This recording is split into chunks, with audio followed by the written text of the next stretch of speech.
안녕하세요. 월간 대전 기후정의 SOS 진행을 맡고 있는 대전 기후정의 모임의 송순호. 한재강입니다. 네. 반응 좋아요. 오늘 네, 좋습니다. 뜨겁습니다. 네. 월간 대전 기후정의 SOS는 한 달에 한 번씩 기후 위기를 걱정하고 기후 정의를 열망하는 대전 시민을 찾아가는 인터넷 방송입니다. 월간 대전 기후정의 SOS는 지구에서 동네까지 기후정에 관련된 온갖 소식과 이야기를 전하고 있습니다. 소식을 전하기 위해서 찾아보는 뉴스들이 가슴이 무겁습니다. 얼마 전 강원 산간지방에는 대설주의보가 내렸다고 하죠. 5월 대설주의보로는 기상 관측상 두 번째라고 합니다. 또 4월에는 관측사상 가장 더운 4월이었다고 기록하고 있는데요. 국제 뉴스도 마찬가지입니다. 열대 코스타리카에서의 가뭄, 건조한 파키스탄에서의 홍수 소식이 걱정스럽습니다.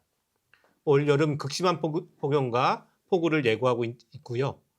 올해 우리가 모두 안녕할 수 있을지 그렇게 되기를 빌어봅니다.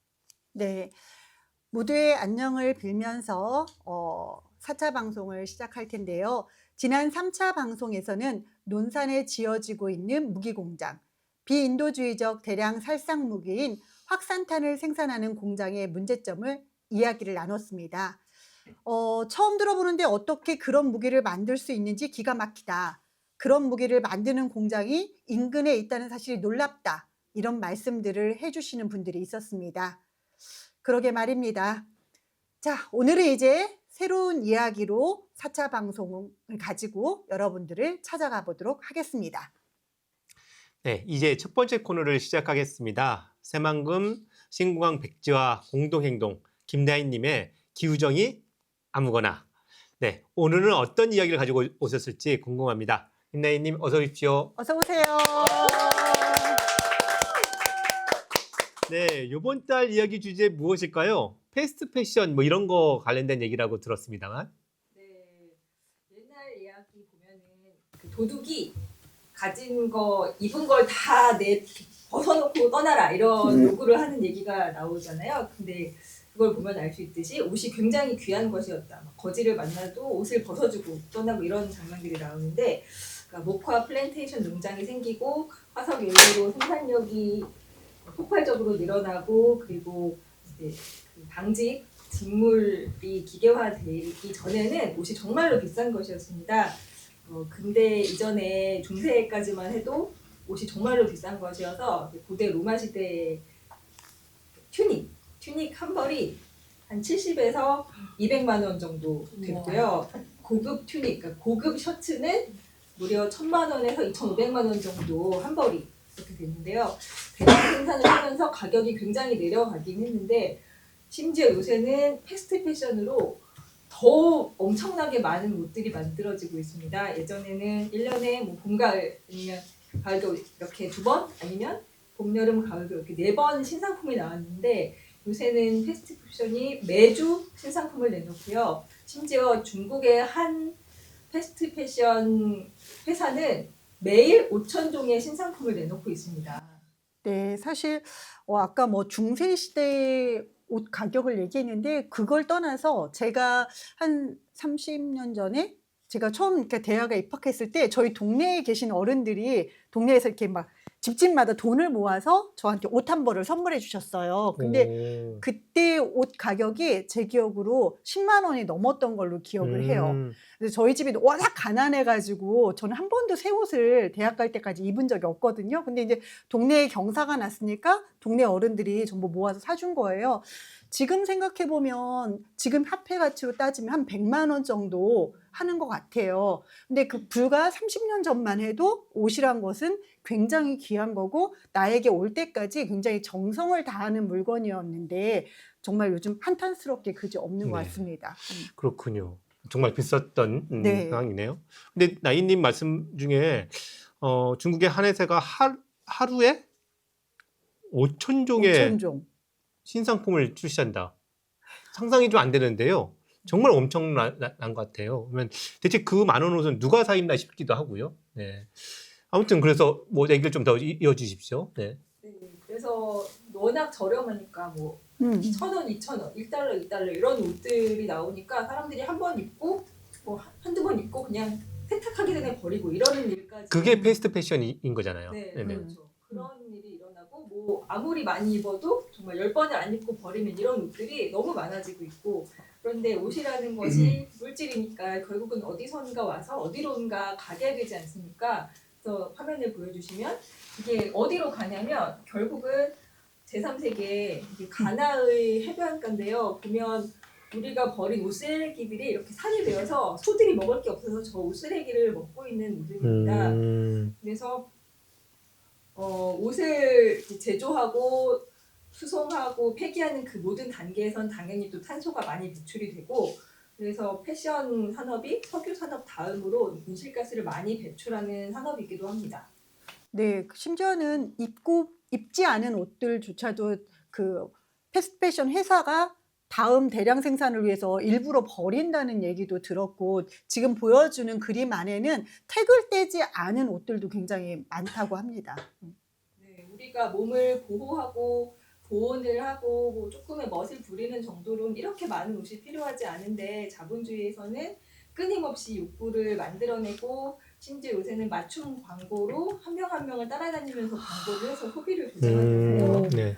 근데 그래도 사람들이 또 이렇게 쓰레기 사진을 보면은 죄책감을 느껴서 좀 소비를 덜 하고 지갑을 닫는 경향이 생기는데, 그것까지도 그 의류회사는 마케팅으로 돌파를 하고 있습니다.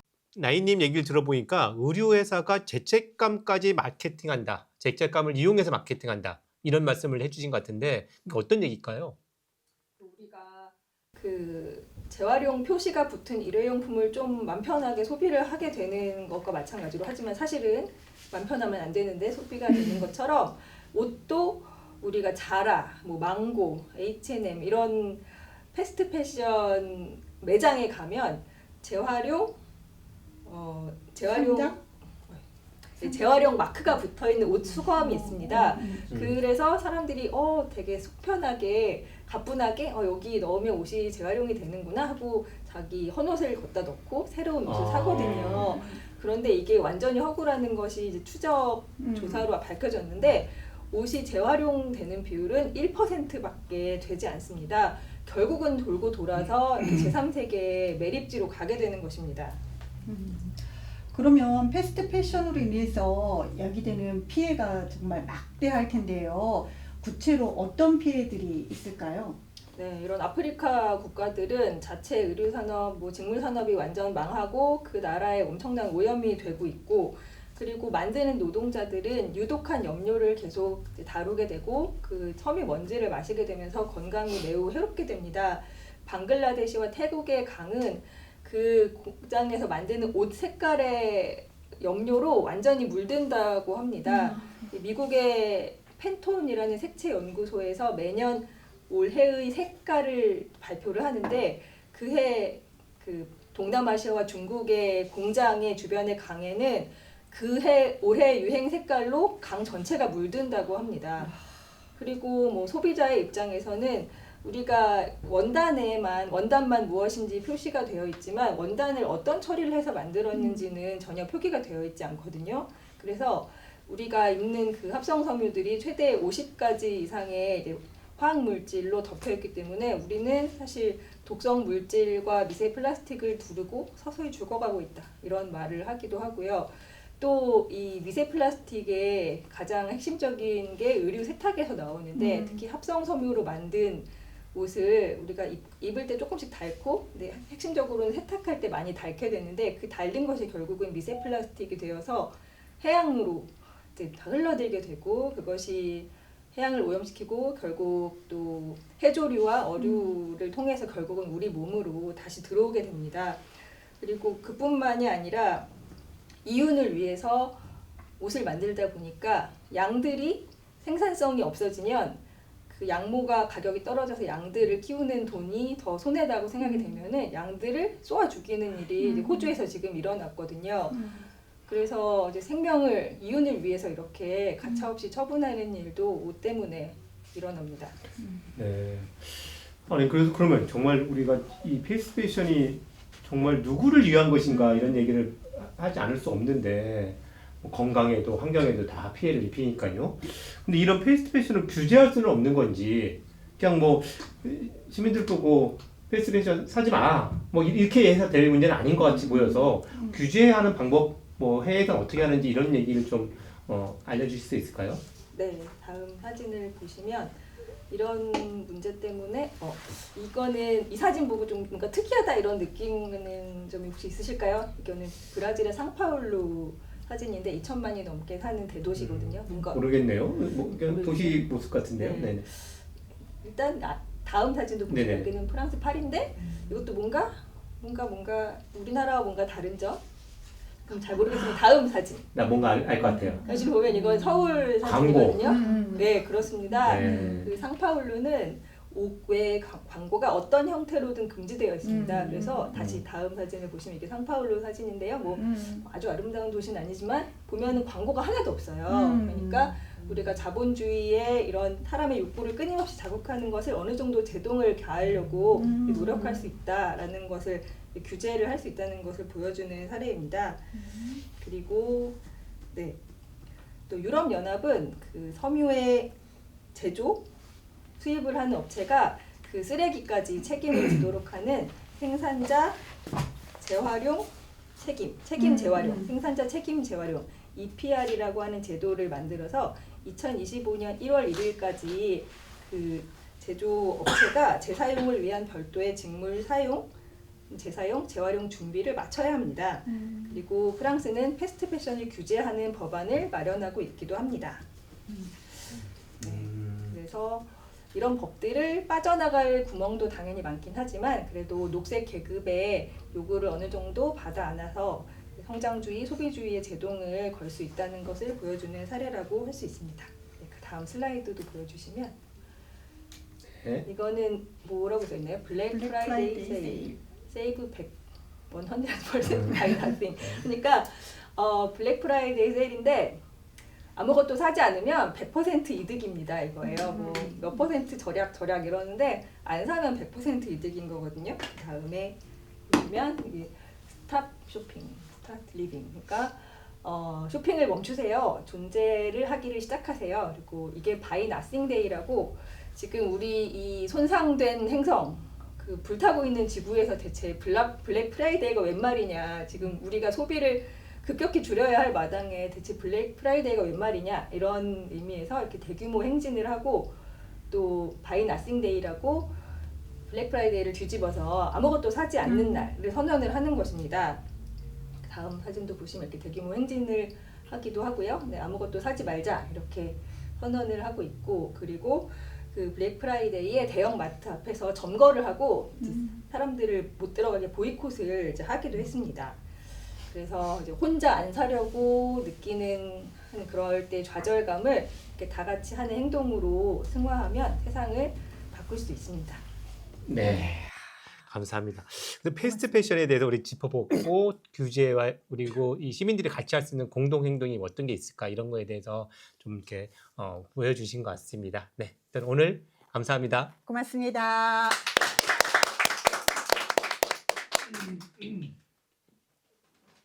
자, 이제 이번 코너는 송순옥의 다시 듣는 삶의 노래, 투쟁의 노래입니다. 순옥님이 오늘은 어떤 노래를 들려주실지 기대가 되는데요. 소개 부탁드리겠습니다.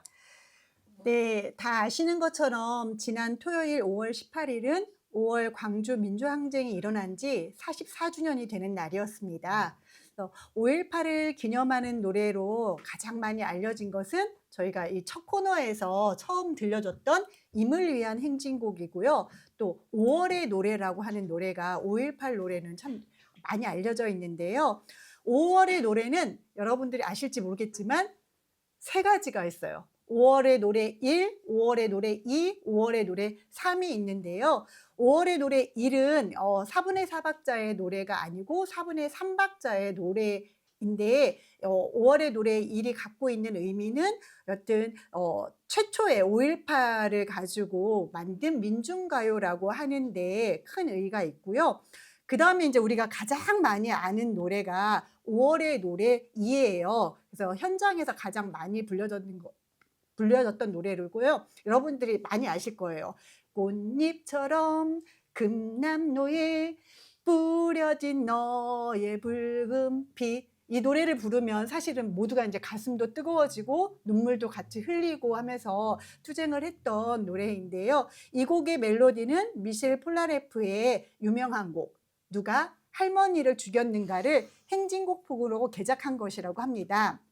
그리고 이제 오늘 여러분과 함께 들을 노래는 사실 이거는 잘 알려진 노래는 아니에요. 많이 그러니까 현장에서 불렸던 노래라고 보기에는 좀 뒤에 만들어진 노래이고요. 5월의 노래 3이라고 하는데 이현민이 작곡하고 김정한이 작사한 곡으로 우리 광주 5.18 민주항쟁 하면 사실은 되게 슬픈 감정이 더 많이 밀려오고 비극이라는 느낌이 더 많이 들잖아요. 근데 이제 2000년대로 들어오면서 5.18을 우리가 슬픔에 묶어두지 말자. 그 시민 불복종 정신을 계승해서 더 많은 투쟁으로 나가자라고 하는 변화의 흐름들이 있었어요. 그 이후에 만들어진 노래로 그 슬픔보다는 민주화를 위한 가열찬 투쟁 그리고 자랑스러운 시민 불복종의 역사를 강조한 노래입니다. 그래서 여러분들과 함께 들어보고 싶습니다. 네, 함께 들어볼까요? 보라 남도에 빛나는 나라 있다. 어둠 불고서 굳힌 항쟁의 나라. 부르던 날에 슬프던 날에 억압받던 날 두렵던 날에 빛빛 투쟁으로 이룬 나라 있다. 5월 무등에 타오른 불길 있다.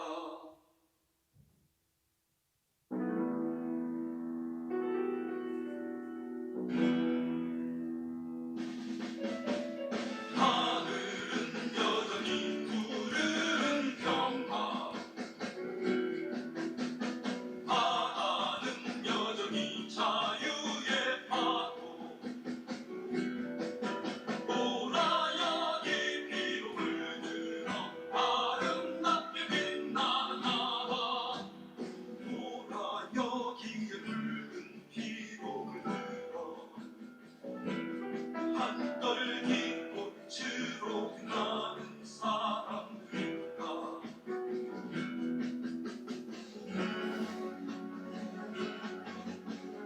보라 남도에 찬란한 나라 있다.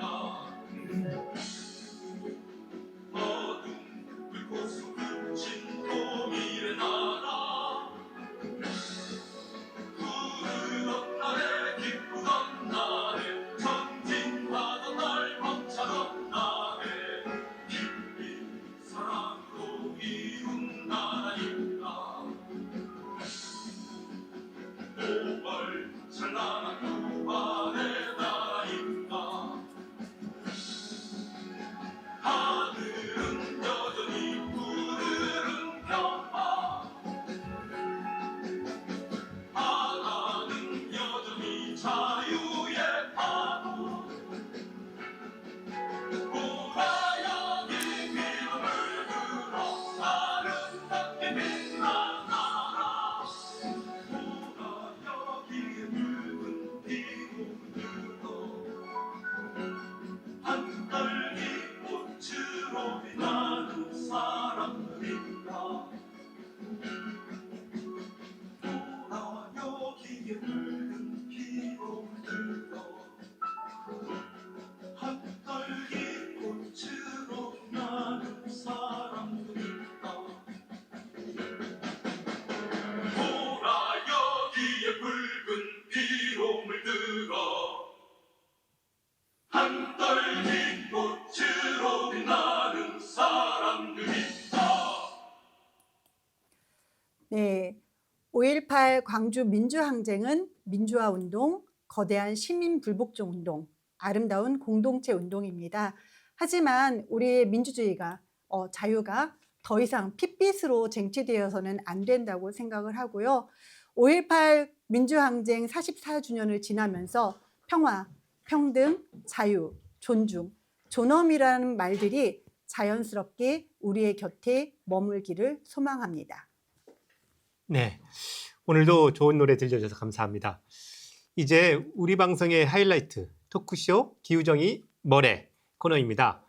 이번 달의 주제는 기후위기 속 개인의 실천입니다.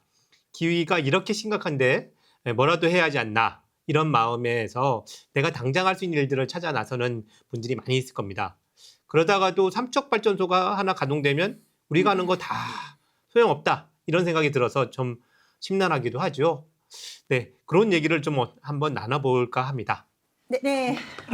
반갑습니다. 어서 오세요. 네, 반갑습니다. 네, 이래저래 고민 많은 기후위기 속 개인의 실천에 대해서 이야기를 나눠보고자 두 분 손님을 모셨는데요. 자, 저희는 이렇게 소개도 네. 각자 저마다 알아서 하는 코너예요. 그래서 자, 윤경님부터 자기소개를 네. 좀 멋있게 다른 멋있게요? 사람들한테 각인될 수 있게 좀 해주시기 바랍니다. 네. 네, 안녕하세요. 저는 대전에서 탄잡체라는 탄소 잡는 채식생활 네트워크, 줄여서 탄잡체라고 하는 그 모임에서 활동하고 있는 이윤경이라고도 하고 설이라고도 불러주시면 좋을 것 같아요. 저는 기후정이랑 동물권 활동을 하고 있습니다. 반갑습니다.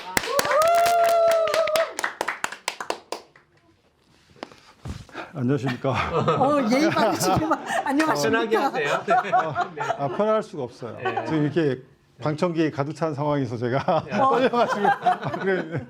저는 강영석이라고 하고요. 네. 네, 세종에 살고 있고 지금 반자본 생명해방 전선이라는 그런 이제 그 가신생 조직이라고 할까요? 그 조직에서 지금 활동을 이제 시작하고 있습니다. 이제 이게 반자본 생명해방 전선에 대해서 잠깐 소개를 드리면, 네. 그러니까 저희가 이제 제주 제1공항 싸움이 있었어요. 근데 그 싸움이 2020년에 이제 환경부의 이제 그 전략환경영향평가에 대한 반려로 이제 7월에 일단락이 됐는데 그 이후에 이제 세종하고 제주하고 그다음에 각 이제 그 반자본 생명해방 전선에 동의하는 이런 분들이 이제 그때 뭔가를 같이 한번 해보자라고 해가지고 이제 그때 이제 꾸려졌는데 이게 사실 엄청난 전국 조직입니다. 와, 그렇군요. 오늘 처음 알았습니다. 정말 조심. 앞으로 많은 관심을 좀 부탁드리겠습니다. 네, 우리 오늘 얘기 과정에서도 어떤 네. 문제의식이 있는지 드러낼 네, 거라고 네. 생각되네요. 네.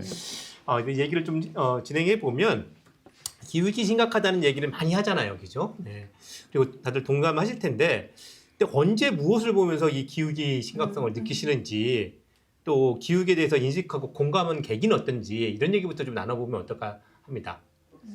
윤경님부터 네. 네네. 저는 비건 지향하면서 기후위기 심각성에 대해서 좀 알게 됐어요. 처음에는 그전에는 거의 몰랐던 것 같고 뉴스에서 이제 구제역에 대해서 한창 이야기가 나왔을 때 궁금해서 조금 축산업에 대해서 찾아보게 되었고 그 책 아무튼 비건이라는 조금 그 책이 있어요. 비건 입문서라고 불리는 그 책을 읽게 되었고 비건이라는 단어가 굉장히 그 당시에 궁금해서 책을 반 정도 읽었을 때는 내가 비건을 좀 해야겠다라는 생각이 되게 강하게 들었던 것 같아요. 그래서 그 책을 통해서 식량 분배의 문제점이나 어떤 축산업의 착취 구조를 처음 알게 되었고 기후위기에도 좀 자연스럽게 관심이 생기게 되었던 것 같아요. 왜냐하면 비건 지향한다는 것이 그 자체가 존재에 대한 착취의 고리를 끊는 것이라는 생각을 하고 있고 기후위기 자체가 자본주의 체제와 굉장히 관련이 깊잖아요. 그래서 자본주의가 착취를 기반으로 작동하기 때문에 본능적으로 기후위기에도 관심이 생기고 그에 대응하는 행동을 하게 된 것 같아요. 네. 구제역이라는 것부터 시작해서 비건으로 네. 해서 이렇게 인식하게 됐다 이런 말씀해 주셨는데요. 선생님은 어떠실까요?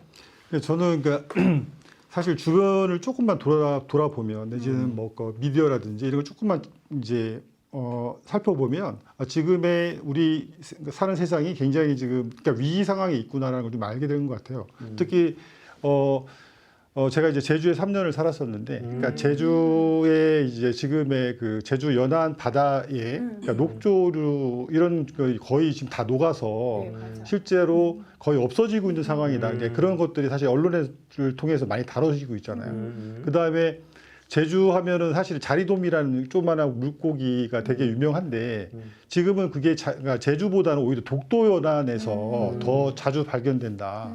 이런 얘기가 많이 있는 거죠. 그다음 그만큼 이제 우리의 바다가 수온 상승으로 인해서 바다가 많이 이제 그 생태계가 많이 혼란이 되고 있다라는 거 하고 그다음에 이제 해마다 이제 경신되는 폭염일수. 그다음에 저희가 이제 봄에 보면 꽃들이 이제 예전에는 목련, 뭐 개나리가 먼저 피고 그렇죠. 그다음에 네. 벚꽃이 피고 이랬는데 이제는 얘네들이 정신없이 막 한꺼번에 막 네, 나름 순서가 있었는데 그죠? 그렇게 되어 가고 봄도 되게 짧아지고 있고 맞아요.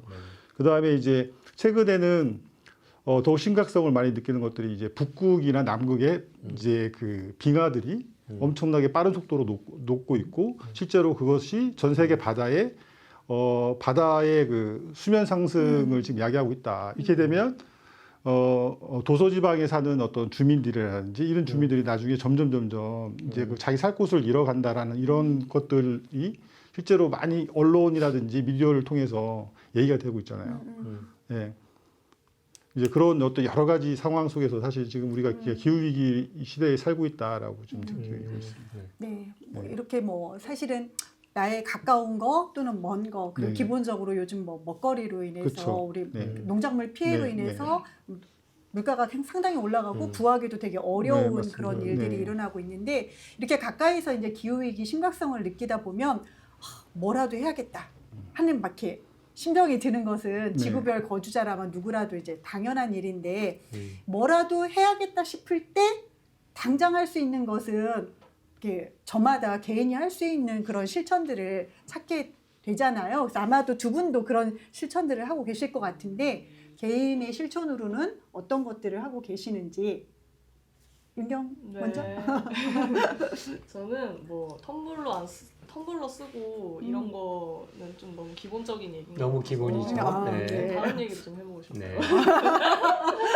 그 아까 얘기했다시피 기후위기 대응은 자본주의 체제의 전환이 필연적이라고 생각을 하는데 처음 비건을 시작했을 때는 혼자서 했었거든요. 근데 이게 정말 한계가 있다고 느껴졌고 누구나 이제 회사 같은 조직이나 가족이라는 공동체 안에서 내가 다른 사람들과 뭔가 이렇게 좀 확연히 다른 행동과 말을 하는 것이 약간 눈치가 보일 수 있을 것이라고 생각해요. 특히 저 같은 경우에는 사람이 모였을 때 화기애애한 분위기나 이런 행복해 보이는 그런 분위기를 깨기 싫어가지고 처음 비건을 했을 때 나 비건해 이렇게 얘기를 하는 걸 많이 못했었어요. 되게 눈치가 보이더라고요. 지금도 막 엄청 적극적으로는 못하지만 일단 그런 얘기를 꺼내는 것 자체가 내가 속해 있는 모임이나 조직 안에서 뭔가 겉으로 이렇게 화기애애한 행복 그런 것들을 좀 깨트리고 기존의 구조에 균열을 내는 개인적인 실천이라고 생각을 해요. 그래서 한국 사회에서는 조직이나 회사는 아직도 계급 사회다 보니까 되게 경직되어 있잖아요. 그리고 또 현대에서 가족 공동체 또한 내가 유일하게 숨을 쉴 수 있는 구멍이라기에는 자본에 많이 포획되어 있다고 생각을 해가지고 그래서 이런 발언들이 의미 있다고 생각을 해서 저도 이전보다는 좀 많이 하려고 노력을 하는 편인 것 같아요. 네. 그리고 또 제가 활동하고 있는 그 아까 탄잡체라는 곳에서 한반레츠라는 공간에서 주로 활동하고 있는데요. 비건 처음 시작했을 때는 저는 이 모임에서 저랑 비슷한 사람들 많이 만나면서 삶의 편안함도 많이 생겼고 외로움도 많이 사라진 것 같아요. 그래서 자본주의에 균열을 내기 위해서는 계속 연결되는 것, 내가 자발적으로라도 어떤 공동체에 들어가서 약간의 접점이라도 만드는 것이 개인이 할 수 있는 최선의 실천이지 않을까라는 생각을 합니다. 네. 네. 형성님은 저도 이제 개인적인 실천을 이런 거 한 게 이제 그 뭐 역사가 길진 않죠. 그래서 주로 저도 이런 설림 같은 친구들이 주변에서 저를 많이 자극해 주는 것 같아요. 그러니까 제 주변에 보면 비건을 확실하게 이제 비건 지향을 갖고 비건 생활을 하고 있는 친구들이 한 3명 정도가 되거든요. 근데 이 친구들이랑 같이 뭔가 회의를 하고 뭐 저녁에 식사를 하러 간다는데 되게 엄청나게 불편하죠.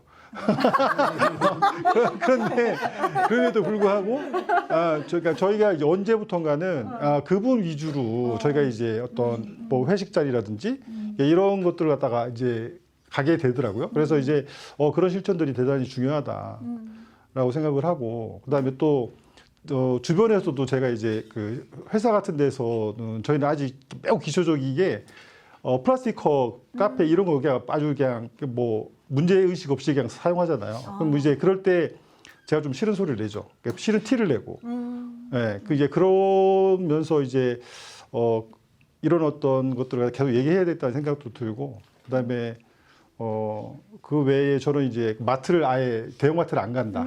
가게 되면 아까 뭐 나인님께서도 말씀하셨지만 쓸데없는 물건들을 막 사게 되잖아요. 예, 그다음에 대형마트 창고 대형마트를 갖다 저희 집에 옮겨놓는 어떤 이런 게 되는 그런 얘기가 거고, 많죠. 네네네. 그리고 이제 그렇게 안 가고, 그다음에 또 중요한 건 개인적으로는 기후 위기와 생태 위기에 맞서 싸우는 현장에 어떤 현장에 가서 연대에 같이 하는 것들, 그다음에 우리 정치에 계속 관심을 갖고 보는 것들, 이런 것들이 좀 되게 개인적으로 그다음에 또 비누 목욕도 안 합니다. 한 5, 6년 된 것 같아요. 예. 그렇다고 이제 몸에 막 냄새가 나고 그렇지 않더라고요. 그래서 네. 안 나나요? 저 담배 냄새밖에 안 납니다. 네네. 어쨌든 이렇게 개인들 우리가 당장 급하니까 너무 다급하니까 뭔가 개인 실천들을 이런저런 방식으로 하게 되는데 벌써 말씀하신 것처럼 이 개인이 하려다 보니까 이게 뭔가 대단히 불편한 거죠. 네. 뭐 유난 떠는 것 같고, 그죠? 또 가족이나 친구들이 또 거기에 대해서 호응해주지 안 해주면 되게 뭐 의기소침하기도 하고 속상하기도 하고 이런 건데 그 얘기를 조금 더 해봤으면 좋겠어요. 그래서 그런 개인적 실천을 통해서 경험했던 여러 힘듦, 뭐 이런 얘기들을 좀 나눠보면 공감할 수 있는 얘기들이 꽤 있을 것 같은데요. 어떤 게 있을까요? 우리 역으로 한번 해보면 어떨까요? 네.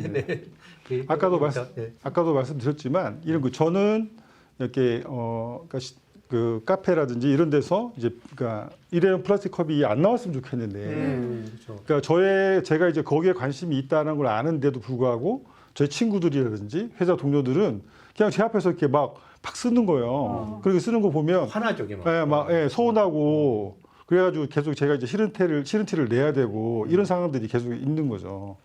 예. 그러니까 이제 그렇고 사실 저도 처음엔 되게 이런 생활을 하는 것들이 쉽지가 않았어요. 근데 이제 처음엔 근데 지금은 되게 그냥 굉장히 편하거든요. 몇 년 이제 이게 불과 뭐 한 4, 5년 정도에 제가 이제 이 생활을 조금씩 바꿔나가겠다고 마음 먹고 한 4, 5년 정도 됐는데 지금은 뭐 아까도 말씀드렸지만 비누 목욕하는 것 안 하는 게 전혀 불편하지가 않거든요. 그다음에 텀블러 들고 다니는 게 전혀 불편하지가 않거든요. 그다음에 이제 뭐 일회용 사용하지 않는 게 전혀 불편하지가 않아요. 그러니까 이제 우리 하다 보면 이제 이런 것들이 조금씩 한 사람 한 사람한테 좀 전파되지 않을까. 왜냐하면 제가 친구들한테 비건을 한 친구들한테 영향을 받아서 저도 이제 육류 소비를 되게 줄이려고 노력하고 있거든요. 그 중에 저는 소고기는 이제 안 먹기로 일단 가족들하고 이제 합의를 보고 일단 소고기라도 먼저 먹지 말자 이러고 있거든요. 예, 그다음에 그러면서 이제 이런 것들이 한편 소홀한 부분들도 생기지만 하다 보면 여기에 동의하는 사람들이 계속 이게 늘어나더라.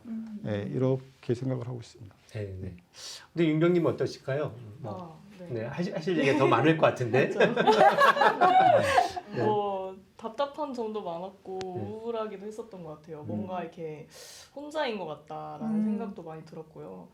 그래서 지난 날들을 좀 돌이켜보면 정말 외로운 싸움을 했구나라는 생각이 들더라고요. 근데 지금 좀 다르게 생각하는 것 같아요. 예전에는 제 자신을 좀 작게 보는 사고를 많이 했었던 것 같은데 제 자신이 좀 크게 느껴지고 이게 뭔가 자아가 확장되었다는 느낌보다는 조금 다른 느낌인데 사실 뭔가 다른 사람들보다 내가 괜찮은 사람이라는 느낌이라던가 도덕적 우월감을 느끼는 것에 그쳤더라면 이 개인적 실천이 뭔가 확장되지는 못했을 것 같아요. 그래서 개인적 실천을 하면서 가장 많이 듣는 이야기가 너 그거 한다고 뭐가 달라지겠어? 이 말이잖아요. 그렇죠. 많이 듣죠. 네. 저도 그렇게 생각하긴 했었는데 그래도 알게 된 이상 이거를 뭔가 내가 멈출 수가 없더라고요. 왜 그런지 제가 생각을 해봤을 때 지금 시스템 자체가 누군가가 펑펑 소비하고 있을 때 다른 누군가는 죽어가고 착취당하는 그런 아이러니한 상황이잖아요. 그래서 그냥 저는 그 죽어가는 누군가의 짐을 함께 짊어지고 싶다는 생각을 좀 했던 것 같고 그 생각으로 활동을 지속할 수 있었고 제가 묵묵히 그렇게 활동을 하니까 가족들과 친구들도 이제 서서히 이제 많은 응원과 지지를 보내주었던 것 같아요. 처음 반응은 냉담했지만 뭔가 이게 각자마다 시간이 필요한 일이라는 생각이 들었고요. 근데 물론 아직도 이해 못 해주는 사람들도 있고 삶이 너무 다르니까 대화 자체가 좀 많이 줄어들긴 했지만 제가 하는 활동을 묵묵히 좀 지켜보시면서 응원해주거나 수용받는 경험도 많았던 것 같아요. 그래서 또 옆에서 같은 뜻을 가진 동료들도 위로를 많이 해주었고요. 힘들 때마다 좀 그런 순간들을 떠올리고 그리고 그런 순간들 덕분에 예전에는 내가 우주에서 내가 아주 작은 먼지겠지, 쓸모없는 존재지 이런 생각을 많이 했었는데 그 생각을 조금은 바꿀 수 있었던 것 같아요. 그래서 자본주의 체제 때문에 많은 관계가 분절되었지만 체제 전환을 외치면서부터는 이런 분절되었던 관계들이 확장되는 경험도 좀 할 수 있었던 것 같아요. 그래서 세상을 바꾸는 것에 초점을 맞추는 것이 아니라 자본주의 체제로 인해 파괴된 관계를 회복하는 과정을 좀 더 중요시 여기게 되니까 삶이 좀 더 풍요로워진 기분이 들었고요. 결국 그렇게 힘들었던 지난 날들과 주변 사람들의 냉담했던 반응들도 관계를 회복하고 우리를 끈끈하게 만드는 과정이라고 생각하니까 지금은 마음이 편해졌습니다. 여러모로 애쓰시는 모습이 참 고맙습니다만은 이렇게 누군가 이렇게 막 무단히 애를 써야 된다는 이 현실 자체가 저는 굉장히 좀 답답하기도 한 것 같고, 윤경님은 이제 뭐 이렇게 끈끈해졌다고 하는데 저는 이제 관계가 끝난 관계들도 있거든요. 완전히 끝나버린 관계들도 있어서 이게 정말 개인의 책임으로 개인의 실천만으로 이렇게 가는 것이 맞을까라는 생각도 좀 들고요. 실제로 그런 이야기들도 있잖아요. 기후위기를 막을 수 없어 개인의 실천으로는 너네가 그렇게 하는 것들은 오히려 체제를 전환하는데 걸림돌이 돼 라고 하는 그런 비판도 좀 받기도 하잖아요. 그래서 뭐 그게 다 옳다는 얘기는 아니지만 그럼에도 그러니까 개인의 실천과 뭐 체제 구조의 변화 이 두 가지를 놓고 우리가 이야기를 해야 된다고 할 때 그런 비판들에 대해서 어떻게들 생각하시는지. 내가 먼저 준비했어 하시는 분이 아무나 먼저 하시면 됩니다. 양보해 드릴게요. 네, 우리가 어떤 개인의 실천이라고 부르는 것들, 뭐 텀블러 사용하기, 뭐 분리배출 잘하기 이런 거에만 머무르는 것은 결국 자본에 포획될 수밖에 없다고 생각을 해요. 자본주의가 가장 좋아하는 것이 개인이 소외되고 분리되는 것인데 그걸 굳이 적극적으로 할 필요는 없다고 생각을 하고, 뭘 실천하더라도 누군가와 연결되는 것이 중요한 것 같아요. 왜 계속 연결성을 이야기하냐면 자본주의 시작은 어떤 공동체를 분열시키는 과정과 동시에 일어났다는 것을 좀 다른 분들이 기억하셨으면 좋겠고, 우리를 개인으로 만들었다는 것은 결국 우리가 지구 생태계의 일원이고 다른 생명들과 연결된 존재라는 것을 망각하게 만드는 과정이었고, 우리가 다른 생명을 쉽게 착취할 수밖에 없는 구조로 들어오게 만들었다라고 생각을 해요. 그래서 결국 어떤 실천을 하던 조금이라도 부분적으로 다른 사람들과 연결되는 게 필요하다라는 말을 하고 싶었어요. 네.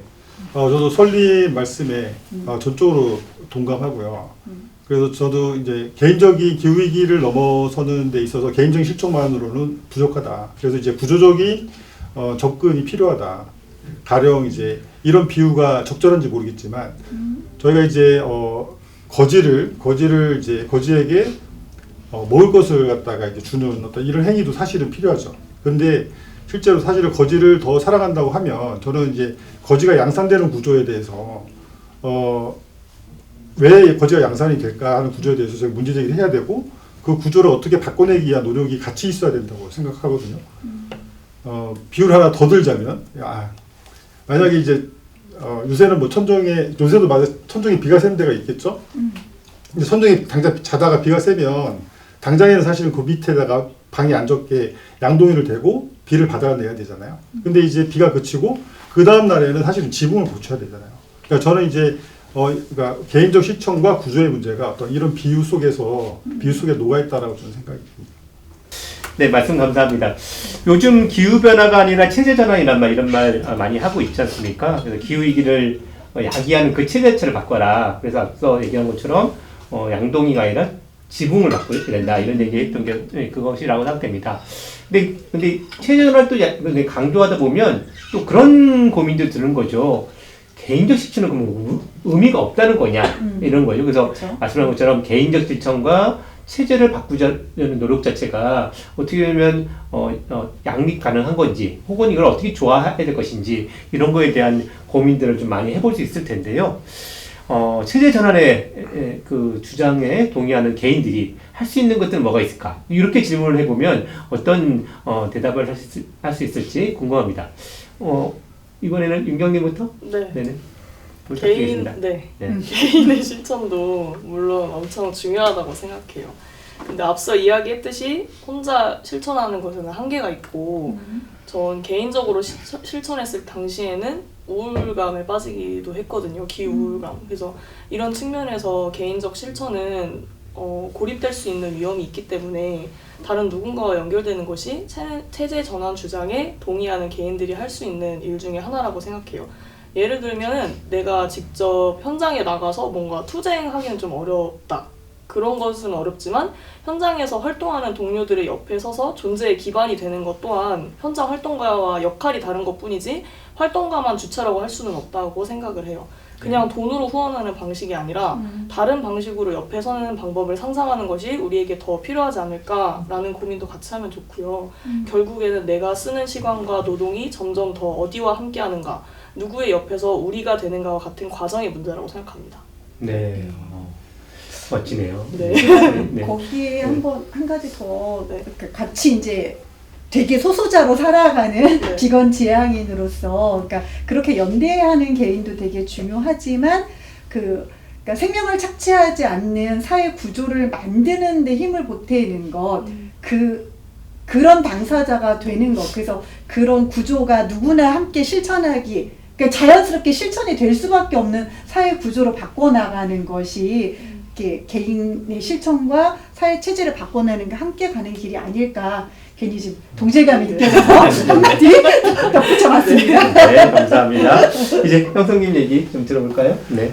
네, 이제 개인적 실천이라는 것들은 사실은 굉장히 중요한 얘기라고 생각해요. 저는 엄청나게 중요한 얘기인데 그러니까 지금은 저희가 사실은 자본주의에 쩔어져 있는 살아서 살고 있잖아요. 저희가 이제 개인적 앞서 열거한 개인적인 어떤 이런 노력들이 사실은 나의 자본주의 생활을 이렇게 돌이켜보는 문제거든요. 그러니까 지금은 내가 만약에 새로운 체제가 온다고 해도 이 새로운 체제에 내가 적응할 수 있는 나의 힘을 내 쪽으로 길러야 된다고 보는 거거든요.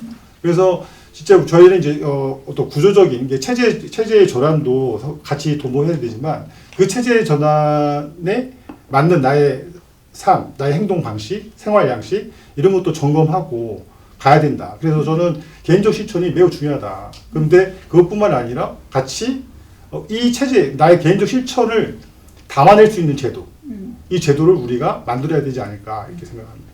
네, 네. 그 돌발 질문 하나 해보겠습니다.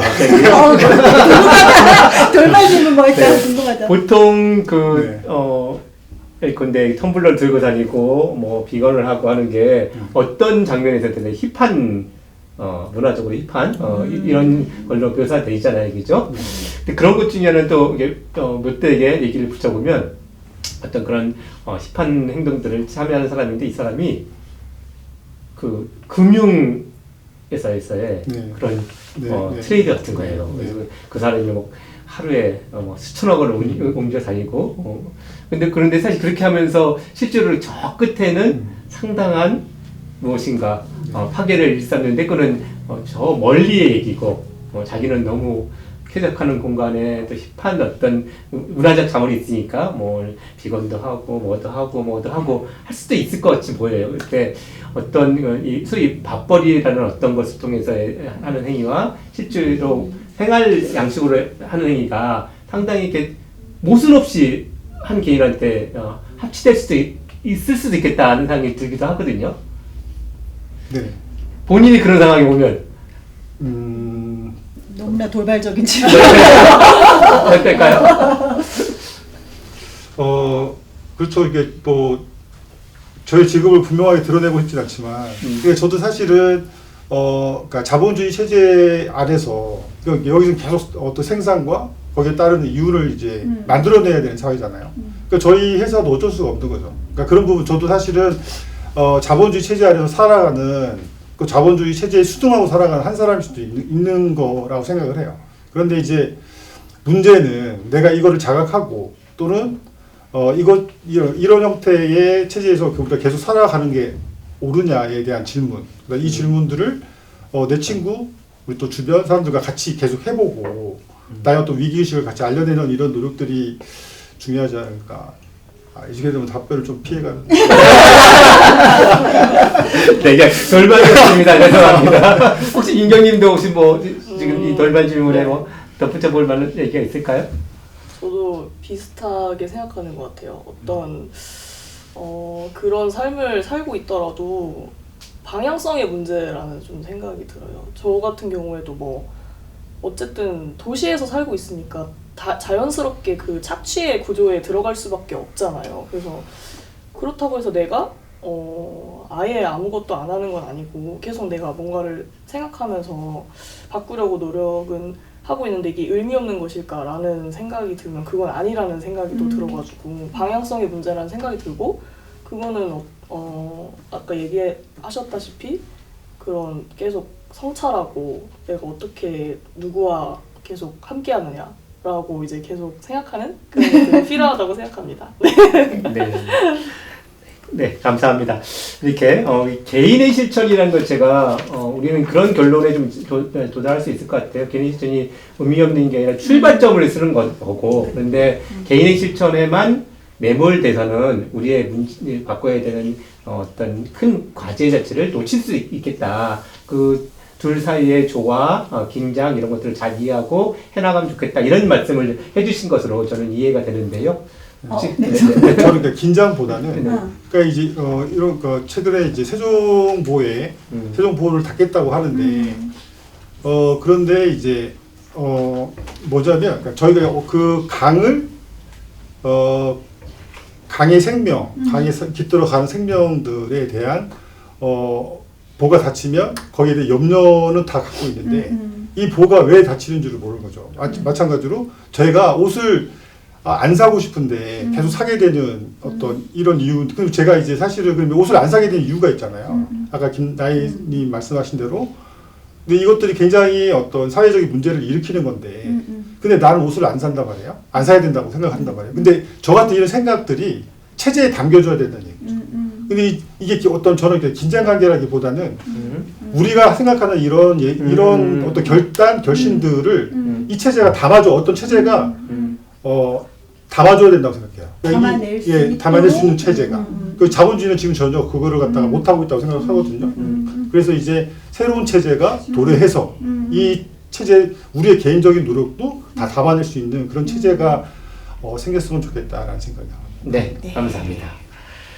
네, 기후위기는 사실은 개인의 도덕성과 개인의 실천에만 기댈 수는 없지만 개인의 실천은 반드시 같이 가지 않으면 아무리 새로운 체제가 온다 하더라도 그 체제가 다시 유지될 수 없기 때문에 둘은 함께 가야 된다는 얘기로 마무리하신 걸로 받아들이겠습니다. 네, 그러면 오늘 말씀 감사합니다. 네.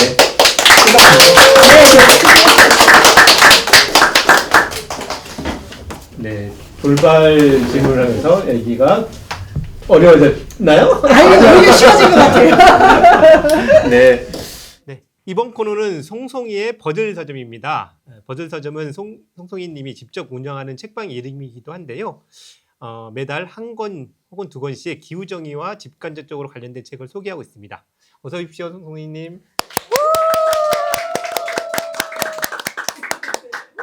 네. 제가 지난달에는 지난달 책 이야기를 잘못해가지고 이번에는 다시 한번 확인을 했습니다. 지난달에는 느린 폭력과 빈자의 환경주의라는 책을 소개해 주셨는데요. 그때도 정말 감동이었어요. 송송이 님이 소개해 주는 책들이 계속 이렇게 말은 하지만 다 따라가서 읽지는 못하고 있는 상황이긴 한데요. 되게 우리가 좀 함께 읽으면 좋은 책들을 많이 소개해 주시고 계시는데 이번 달 책도 기대됩니다. 네. 안녕하세요. 이번 달 책은 어떤 죽음에도 당신의 책임은 있다라는 책을 소개해 드리려고 합니다. 제목이 되게 조금 자극적인데요. 원제는 더 자극적이에요. 킬스코어가 원제예요. 네. 이거는 이제 부제가 지속 가능한 삶을 위한 작은 실천이라는 책이고 오늘 기후정의가 머레의 주제와 좀 연관이 있어서 소개해드리려고 가져왔습니다. 어떤 죽음에도 당신의 책임은 있다. 제목이 의미심장합니다. 네. 그런데 부제가 지속 가능한 삶을 위한 작은 실천이라니까 더 궁금해지는데요. 일단 우선 책 내용 소개하기에 앞서서 저자에 대한 얘기를 좀 해볼까요? 어떤 분이실까요? 네, 그 야코프 토메라는 사람이 쓴 책인데요. 이 사람은 지속 가능 금융 전문가라고 해요. 그래서 소아스라는 런던 대학교 그룹에 있는 곳에서 지속 가능 금융 실무 교수이자 지속 가능 금융센터 선임 연구원이라고 합니다. 그래서 아까 재강님의 돌발 질문 때 이 저자도 좀 생각이 났어요. 이 사람이 이제 그런 관련된 자문들을 하는 사람들이어서 금융 쪽 관련된 이 사람의 삶이 비슷하겠다. 주인공가라는 생각을 했고요. 그 본인을 이제 책에서 콩알 새는 사람이라고 표현을 합니다. 그래서 주로 자신이 하는 일이 이제 식물계, 동물계 그리고 생명계를 온실가스 방출, 생물 다양성 지표, 자연 자본 가치로 이루어진 약간 수적 구조로 옮기는 사람들. 네, 그런 거기 때문에 자기 이제 콩알 새는 사람이라고 표현을 하는데 이제 어느 날 자신이 이제 하던 이런 이야기들이 자신의 주변 반경을 벗어나면은 거의 아무도 알아들을 수 없는 말이라는 걸 이제 깨달았다고 해요. 그래서 그런 이야기를 자기가 이제껏 하고 있었구나라고 깨닫고 자신의 일의 어떤 과제를 명확하게 자기는 갖고 있었는데 그 과제가 기후변화를 줄이거나 돌이키는 것, 세계의 생태계를 지켜감으로써 우리 스스로를 보호하는 것, 그리고 그것을 위해 공동으로 연대하여 함께할 때만 우리 스스로와 세계를 구원할 수 있다는 그런 것이 자기 과제라고 생각했는데 자신의 그런 말들이 전혀 그 와닿지 않았었구나라는 거를 이제 알게 돼서 이 책을 쓰게 되었다고 합니다. 지속 가능 금융 전문가가 뭔가 했더니 앞에 설명하신 건데 콩알 새는 사람이라고 이렇게 표현하는 것도 되게 재미있는 것 같아요. 그래서 그럼 이제 책 내용이 되게 궁금해요. 그쵸. 내용을 좀 이렇게 설명을 해주시면 좋겠어요. 이제 제목 자체 그 원제대로 킬스코어는 이제 우리 행동이 광범위하게 어떤 죽음을 가지고 오는지 세계에서 그거를 다루고 있어요. 그래서 머더가 아닌 거는 이제 킬로 한 거는 특정한 살인자라는 건 아니고 우리의 그 행동이 이렇게 너무 많은 사람에게 영향을 미친다라는 거고요. 그래서 그 기후 변화, 폐기물, 노동, 인명의 소비, 전쟁과 분쟁 5가지 범죄 현장이라고 표현을 합니다. 그래서 이 범죄 현장 속 우리의 생활 양식을 이제 추산하면서 사람들의 행동으로 이루어지는 파괴의 세계를 통해서 개인의 실천이 작은 것이 아님을 좀 보여주는 그런 책이에요. 그래서 이 책에서 말하는 킬스코어는 라이프 스타일 죽음이라고 이렇게 불리는 흡연, 음주, 마약, 자살, 설탕, 지방, 운동 부족 등으로 맞이하는 때이르고 더 고통스럽고 아픈 죽음, 병원 생활도 많이 하는 몇 가지 이제 많이들 하실 거예요. 한두 가지는 저도 이 죽음이 가능한 이런 방식이 가능한 그런 사회사는 개인의 발전과 자유의 최우선 순위가 부여되고 이런 자유를 좀 높이 평가하는 사회에서 본인의 라이프 스타일로 본인의 죽음뿐 아니라 타인을 죽이는 결과까지 가지고 오는 경우. 그래서 전 세계 모든 이에게 적용되는 개념은 좀 아니고요. 이런 사람들한테 이제 하는 거고, 그러니까 되게 그 평범한 사람이죠. 냉혈한 살인자도 아니고 커다란 막 어떤 악마, 야수, 익명의 군중도 아니고 그냥 정말 평범한 하나의 인간들에 관한 그런 이야기입니다. 네.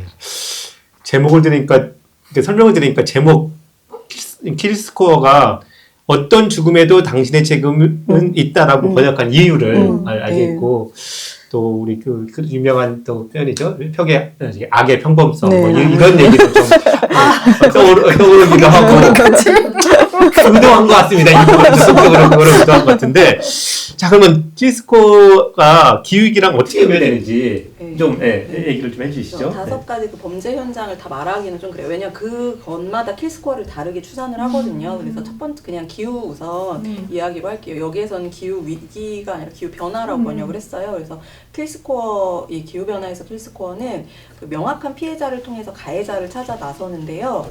피해자는 실제 2018년도 일본 도요타시에서 폭염으로 사망한 6살 소년입니다. 그래서 그 소년이 죽고 나서 연구를 이제 진행했는데 이때 이 폭염이 기후 변화에 의한 것이라고 정의가 되었대요. 그래서 이 해에 2018년 일본에서 폭염으로 1,000명 정도가 사망을 했고, 예, 그리고 세계 보건기구에 의하면 기후 변화로 인해 매년 15만 명 이상이 지금 사망하고 있다고 합니다. 그리고 2040년에는 100만 명, 2080년 내는 500만 명, 그리고 21세기 말에는 1,000만 명에 이를 것이라고 하는데요. 근데 이제 저자가 책에서 밝히는데 사실 기후변화라는 게 어떤 식으로 끝까지 올지는 사실 모르잖아요. 아직까지는. 그래서 이게 정확하진 않지만 이 정도로 우선 추산이 된다. 네, 그렇게 이야기를 하고 있고요. 그 저자는 그 1,000톤당 1명을 죽이는 킬스코어를 기준으로 이 1,000톤이란 건 이산화탄소 배출입니다. 그래서 이거를 기준으로 하는데 그 추산하는 그 계산하는 내용도 책에 자세히 나와 있으니까 그걸 읽어보시면 좋을 것 같고 이 기준으로 한 해에 한 사람당 약 11톤의 이산화탄소를 배출하는 평균 기대 수명 82세 독일인을 기준으로 합니다. 그래서 이 한 사람이 평생 배출하는 이산화탄소가 902톤 정도래요. 근데 이제 평균이고 보통 이제 1,000톤 내외라고 생각을 하면 되는데 뭐 여행을 갈 수도 있고 하면 훨씬 많이 나오겠죠. 그래서 1,000톤이라고 생각을 했을 때 평생 이 독일인, 그냥 아주 평범한 독일인은 평생 1명을 기후변화로 죽인다고 이야기를 하고 있어요. 그래서 이 배출이 그 이 11톤은 공공 인프라 구조, 그리고 난방과 주거, 음식, 조명 등 가정에서 쓰는 전기, 이동이 약 70% 정도를 포함하고요. 나머지 30%가 이제 구입하는 상품이라고 합니다. 그러니까 독일인은 우선 태어나면 공공 인프라 안에 들어가고 평범한 그 주거 환경에 살기만 해도 70% 가까이를 배출을 이미 한다는 거죠. 사회 구조 안에 있다는 이야기죠. 개인이지만. 그래서 그 이후에는 이제 개인을 넘어서 기업들이 얼마 정도 킬스코어를 이제 하고 있는지를 설명을 좀 하고, 그 기업에 물품을 구입해서 사용하는 것과, 그리고 연금, 가입한 연금이 있잖아요. 우리도 국민연금 이렇게 가입하는 것처럼 그런 연금이 어디에 투자되어 운용되는지까지 포함하면 평균 독일 시민은 평생 기후변화로 2명을 죽인다고 하네요. 네. 섬뜩합니다. 사실은 이게 독일 시민이 평생 기후변화로 2명을 살해하는 거잖아요. 나도 모르게. 근데 이게 독일이 만의 얘기가 아니라 대한민국도 아마도. 이런 시스템 안에 네. 들어와서 태어난 순간, 여기서 거주하는 순간 여기 있는 여러분과 저는 너무 좀 그쵸. 끔찍한 네, 것 그쵸. 같은데요. 나름 이제 치밀한 과학적 근거를 바탕으로 이야기하니까 더 섬뜩해 보여요. 그렇지, 이게 뭐 굉장히 자극적인 주장이지만 사실은 저는 왠지 이렇게 뭐 믿음이 가는 주장인데, 이렇게까지 이야기하는 데는 특별한 까닭이 있을 것 같아요. 네. 어떤 까닭이 있을까요? 이런 식으로 이제 그 아까 말한 5가지 영역에서 킬스코어를 계산해서 저자가 책에 이제 우리는 모두 살인자다. 어떤 사람은 더 많이, 어떤 사람은 좀 더 적게 살인한다. 소비, 생산, 투자에서의 결정으로 우리는 조기 사망에 책임이 있다고 주장을 하는데요. 되게 자극적이고 불편할 수 있는 주장이지만 이렇게까지 말하는 건 그만큼 개인의 실천이 기업, 국가 이런 모두의 연결 속에서 이루어진다는 걸 좀 알리고 싶어서라는 생각이 들어요. 그래서 이런 내용은 처음 기후변화부터 이제 세계 그다음 그 범죄 현장인 전자폐기물 처리장에서의 죽음, 그리고 그 다음에 관호동과 분절된 고용 형태로 인한 죽음, 실제 공간이 아닌 온라인 중심으로 변화하는 세계에서 이제 익명의 소비에 의한 죽음, 그리고 전쟁과 분쟁까지 이제 이어지는 죽음으로 차례차례 확장이 내용이 되는데요. 마지막인 이제 전쟁과 분쟁에서 저자는 이산화탄소는 사람을 죽인다, 폐기물이 사람을 죽인다, 노동 조건이 사람을 죽인다, 사회적 세계에서 발을 빼는 것이 사람을 죽인다, 그리고 전쟁과 분쟁은 많은 경우 이런 현상들의 간접적인 결과다. 우리는 전쟁과 분쟁에 실로 직접적으로 참여하지는 않는다. 하지만 전쟁과 분쟁은 우리가 살아가는 삶의 방식을 통해 유발된다라고 말을 해요. 그러면서 이제 좀 본인의 주장을 명확히 하고 있죠. 그래서 개인의 삶에서 많은 일상적인 선택에서 변화를 도모하기 위해 힘과 노력을 기울이는 작은 노력, 작은 연대, 작은 변화 역시 좋은 것들을 행동에 옮기는 것 외에 좋은 것은 있을 수 없다라는 희망의 목소리와 행동임을 좀 잊지 않았으면 좋겠다는 이야기도 같이 하고 있습니다. 네, 오늘 우리가 개인의 실천 이런 얘기를 계속 하고 있잖아요. 그런 의미에서 작은 노력, 작은 연대, 작은 변화, 그럴지라도 대단히 중요하다 이런 얘기를 좀 하는 것 같고, 또 그건데 그것이 기업, 국가 모두의 연결 속에서 이루어진다는 지적도 되게 인상적인 것 같습니다. 그래서 개인적 실천을 넘어서 체제 전환을 위한 집단적 노력으로 나아가자, 뭐 이런 얘기를 우리가 하고 있을 때 지금 이 저자의 이 책이 어떻게 연결될지 한번 해석을 한번 해주시면 어떨까요? 네, 그 저자가 단지 텀블러 쓰기 그리고 되도록 뭐 자전거나 도보, 대중교통으로 이동하기, 채식하기 등의 작은 그 개인 실천이 사회를 변화시킬 수 있다 이런 이야기를 하는 건 아니고요. 저자가 최종적으로 하고 싶은 말은 이런 작은 변화는 작은 변화대로 그리고 동시대인들과 연대하여 변화를 모색하는 커다란 노력, 커다란 연대, 커다란 변화는 또 그대로 모두 필요하다는 것입니다. 그래서 특히 개인의 삶의 발자국만으로 책임을 개인에게 넘기는 거는 기업과 정부가 책임을 회피할 수 있는 일이라서 유의해야 한다고 말하고 있기도 합니다. 그래서 저자가 이 책을 쓴 궁극적인 이유는 결국 상황을 이해하고 더 많은 연대와 사회 시스템의 변화를 가져오고 싶어서인데요. 이를 잘 나타내는 구절을 읽고 책 소개를 마치려고 합니다. 지속가능성 논쟁에서는 개인적 책임과 시스템 책임 간의 관계가 불분명하기 때문에 개인이 코너에 몰리는 형국이 된다. 그리하여 몇 안 되는 선택지밖에 없는 소비 결정으로 커다란 변화를 일구어내야 한다는 생각에 완전히 부담을 느끼는 상태가 된다. 그러면서 우리는 우리의 발자국 중에서 우리 개인과 연결된 부분 말고 우리가 태어난 세계와 관계된 연결된 부분들에도 영향을 미칠 수 있음을 간과한다. 하지만 우리 모두는 최소한 민주주의 국가에서 사는 사람들은 시스템에 속해 있으며 유권자와 시민의 일원으로서 시스템을 떠받치고 변화시킬 수 있다. 그러므로 우리가 살아가는 시스템의 제반 조건을 책임지지 않고 그것을 긍정적으로 바꿔갈 책임을 회피하는 것은 아주 안이하고 진부한 행동이라 할 것이다. 네, 감사합니다. 선생님 오늘도 좋은 책 소개해 주셔서 감사합니다. 다음 달에 뵙겠습니다. 네, 고맙습니다. 감사합니다. 네, 이제 노래 하나 듣고 오늘 방송을 마칠까 합니다. 5월은 희망을 노래하고 싶은 달이기도 하지요. 이번 달은 탐자체의 소피아 은님이 준비한 노래 윤미진의 희망은 있다입니다. 큰 손뼉으로 맞아주십시오.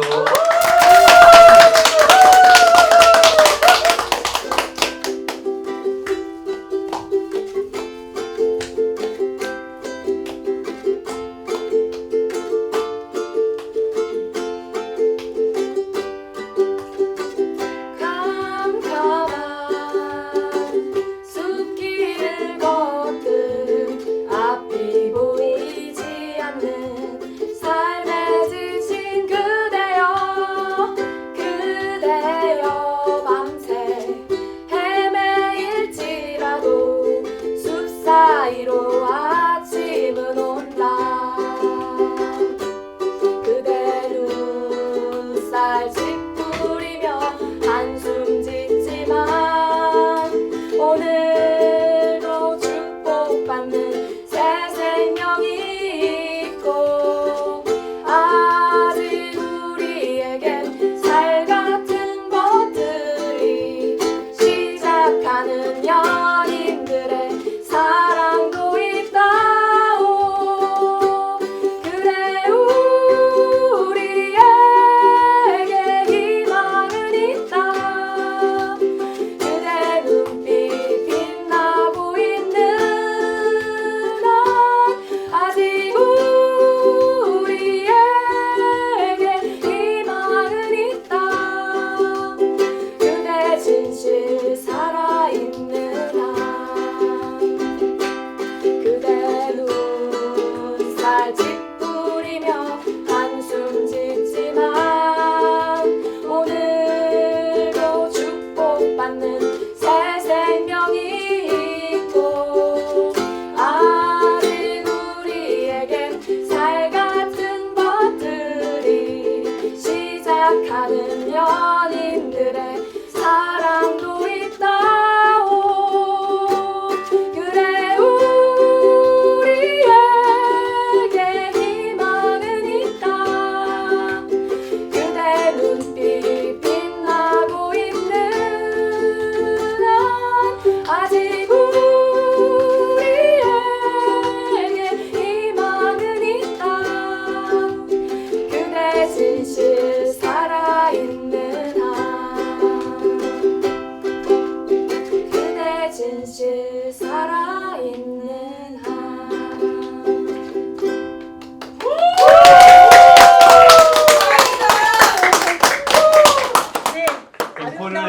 아닙니다. 앵콜. 네, 아름다운 희망, 처음으로 노래한 희망은 있다. 고맙습니다. 우리에겐 희망은 있다. 그대 눈빛 빛나고 있는 한 우리에게 희망은 있다. 그대 진실이 살아있는 한. 네, 오늘 우리에게 희망을 가득 안겨준 소피와 은호의 노래를 마지막으로 대전 기우정이 SOS 4차 방송을 마치려고 합니다. 이번 방송을 어떻게 들으셨는지 궁금하면서도요, 좀 떨리기도 해요. 여전히 방송 진행에 실수도 많고 어수선합니다만 또 한 번 약속을 드리겠습니다. 계속해서 줄곧 노력해서 여러분들이 좀 더 보시기 편한 방송이 되도록 애쓰겠습니다. 네. 뿐만 아니라 더 알찬 내용을 대전 시민 그리고 기후정의를 염원하는 모든 분들한테 전해드리도록 노력하겠습니다. 기후위기, 기후정의에 대한 교양과 지식만을 쌓는 것이 아니라 지금 여기에서 그리고 전국 세계 곳곳에서 벌어지는 기후정의를 향한 싸움에 연대할 수 있도록 도움이 될 수 있으면 좋겠습니다. 네, 그래서 한 가지 그럴 길을 안내해 드리도록 하겠습니다. 올해 6월 10일은 밀양 6.11 행정대집행 국가폭력이 자행되었던 10년 되는 날입니다. 6월 8일 이날을 기억하며 핵발전과 송천탑과 같은 부정해한 에너지 시스템을 멈추고 바꿔내자고 다시 결의하는 집회가 밀양에서 준비되고 있습니다. 그리고 여기에 함께 하고자 하는 이들을 위해 다시 타는 밀양 희망버스를 준비하고 있는데요. 대전에서도 버스 한 대를 마련했습니다. 이 버스를 여러분들이 가득 채워주셨으면 좋겠습니다. 네, 그렇습니다. 윤석열 정부의 핵발전 확대 정책이 이대로 강행된다면 고리 핵발전 단지에서 신규 핵발전소가 추가로 건설될 거고, 그러면 밀양 주민들은 지금보다 더 많은 양의 전기가 흐르는 송전탑 아래에서 살아가게 될 겁니다. 그리고 이것이 밀양뿐만 아니라 전국 곳곳에서 벌어질 일이기도 하죠. 밀양에서 자행된 국가폭력에 대한 반성 없이 발전소와 송전탑 인근 주민들의 희생을 반복하고 또 도시에서 산업에서 이것을 지탱하려고 하는 정책에 반대합니다. 눈물을 타고 흐르는 전기를 생산해서 발전소와 송전탑 인근 주민들의 존엄을 짓밟는 일은 반복해서는 안 된다고 생각을 합니다. 네, 탈송전탑이 곧 기후정의임을 함께 외치고자 합니다. 또한 5000kV HVDC 초고압 송전선로 건설로 고통받고 있는 봉화, 홍천 주민들, 송전탑을 반대하는 청도 삼평리 주민들, 비민주적 가능 에너지 개발에 반대하는 주민들, 핵발전과 기후위기에 맞서는 시민들과 함께 싸워나가려고 합니다. 6월 8일 9시 오전 아침이에요. 9시 30분 대전역 동광장에서 출발하는 대전 희망버스에 함께 해주시길 바라겠습니다. 유튜브 아래 링크, 저희 신청 링크 붙여놓도록 하겠습니다. 네, 편집하는 민우님이 해주시겠죠. 그럼요. 네, 이 방송을 만드는 대전 기후정의 모임이 궁금하시다면 역시 민우님이 이 아래로 이메일을 적어주실 겁니다. 그것을 보고 연락을 해주시면 되고요. 저희가 매달 하는 정기 모임도 있으니까 참여하실 수 있고요. 또 화면에 등장하진 않지만 오늘 방송을 위해서 여러분이 수고해 주셨습니다. 방송 장비와 준비, 편집을 맡아주시는 탄소 잡는 채식 생활이 네트워크 네. 탄잡체 휘님 그리고 오민우님 감사합니다. 그리고 녹화 장소와 각종 장비를 빌려주시고 도와주신 대전 아트 시네마에게도 감사 인사를 드립니다. 그럼 다음 달에 뵙겠습니다. 모두 애쓰셨습니다.